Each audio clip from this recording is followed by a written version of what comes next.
So I'm a couple days behind in updating my most recent auction purchases and also getting listings done. I will blame the snow for that. We've gotten, gosh, around 3 feet of snow so far in the past week and a half, and we're expecting another foot to foot and a half in the next coming week. So winter is here. But I have done some work on some of the antiques. The scrapbook and specifically the the program for the Outlaw. I've corresponded with Bruce Hershenson, who is the owner of emovieposter.com.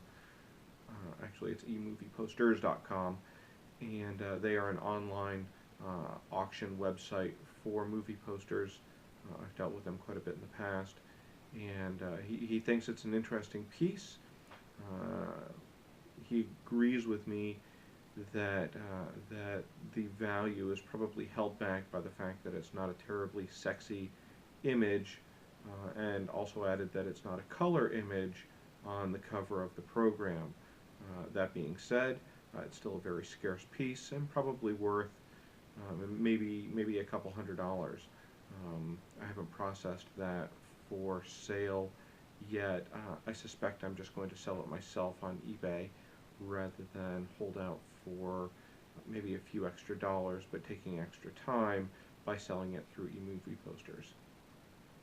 In the meantime, I have listed up the license plates, the toy license plates that I purchased, and have done some research on some other things. So let's have a look. So let's have a look at how my current auctions are doing. The only thing that I've got listed up right now are the Wheaties license plates. I had 25 of those. I started them all at a $7 bid, and have included the shipping and everything. I didn't expect that there would be a whole lot of activity on these prior to the final day, which you can see now we're within the last 24 hours. And I've only got one bid on one item, which is this Ohio plate here from 1953. And we can scroll down and see that there's been a few page views. There may be some of these that go unsold. We'll see. Like I said, I didn't really expect a whole lot of activity prior to the last day, so I think Sunday will be a decent mover for those. Let's have a look at some of the research that I've done on some of the other items that I purchased. The first thing would be the gold-plated handled cane. Now, the canes that I found on eBay that had gone through recently were not exact matches to the one that I purchased stylistically. Mine has more of a right angle turn to it at the top of the handle and does not have sort of this little thumb knob that you see here. But you can see that these two canes did sell for right around $250. Again, I paid $75 for mine plus a 10% buyer's premium. The other gold-plated handled canes are all these knob-style canes that aren't really comparable. So they did still sell fairly well. The next thing to look at would be the McKee Jadeite tea canister. You can see here, I've sorted here by the highest price first. When you do a search on eBay for McKee Jadeite canister, there were 29 results that came up. Tea canister tops the list, and this is the same style, square with an aluminum screw top lid, sold for $407 on a buy it now, and you can see there are other different named canisters that have gone through, about $375 for a cereal and a sugar and a coffee canister, a flour canister from the same set as my tea canister, sold for $350. Here's another flour canister that sold for $195. I feel like they didn't do a very good job lighting their photograph there, because it did show up quite a bit darker than everything else. And I think that probably hurt them a bit. Here's a coffee canister that sold for $199.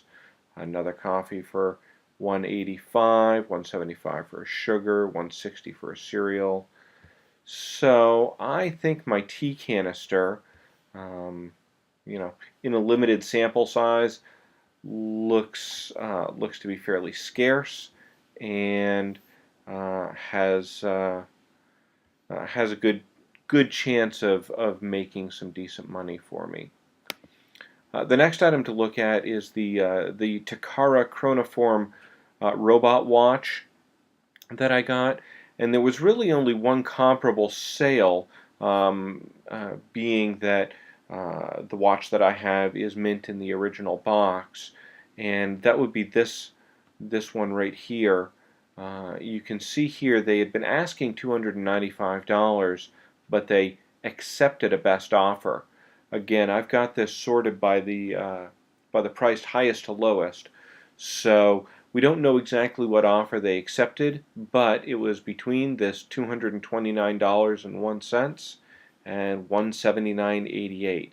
So probably somewhere around $200 they accepted for theirs. And interestingly enough, when you click through on this particular watch that sold, I think my packaging is in significantly better condition than this one that sold. You can see here that some of the close-ups on their packaging, there's quite a few more wrinkles and tears. It's just not as visually appealing as mine. A lot of corner damage. Mine's not perfect, but I think it is better than this. Fewer scratches on the plastic window. So I think mine has a good chance of doing pretty well. Again, I paid $10 and a $1.50 buyer's premium for mine. Now the Esterbrook fountain pen that I purchased was in the original box, which we've got a couple of comparables right here. One sold for $27.05, one sold for $26, and about the same shipping amount for each pen. I paid $10 for mine plus $1.50, so I'll make a little bit of money, I'm sure. I'm probably not going to retire on this pen, but I'll do okay. The last two things to look at are a pair of tins. These were the two monkey-themed tins that I purchased. So I did a search on Shep's monkey tin, Shep's coconut, and the tin that I have is not in the same style as these two. These are pails. Pails tend to do fairly well as far as old tins go. So I suspect these may have sold higher. Plus the graphics are in better condition than mine. We'll see how I do with mine. I paid $10 for the pair of tins, again plus $1.50 buyer's premium. I would be surprised if I got less than $10 or $15 for my Shep's tin. And then I also had my Huntley Palmer tin. Now I did a search earlier on Huntley Palmer biscuit tin and monkey, and also on chimpanzee, and there were no comparables that had come up. So I'm looking at just the Huntley and Palmer biscuit tins in general. You can see there are 130 results. I've got this sorted just by end date, so the values are random. But you can see here in a quick overview, what people are spending on Huntley and Palmer's tins Here's $65 for one. $945. I don't think I'll get that from my monkey tin. $7.81. This is going to be probably a later tin, more like the 40s or 50s. Here's a Winston Churchill. People tended to save these portrait tins, and so they're not as valuable today. But still got $15.50 for Winston Churchill. Here's a nice round one with a pheasant on it that sold for $84. I'm not sure what this one actually sold for. They accepted a best offer, but you can see they were asking $115. Here's a Queen Elizabeth coronation tin. Everybody saved this one. I think I've got one in the other room. You can see they're not terribly valuable. This one looks like it has a bit of a ding in it. But $14.50, $24.43. There's another $64 one. Somebody was asking significant money for this one that looks like a china closet. So you can see here that values tend to be fairly strong for these Huntley and Palmer tins. I'm not sure exactly how much mine will sell for.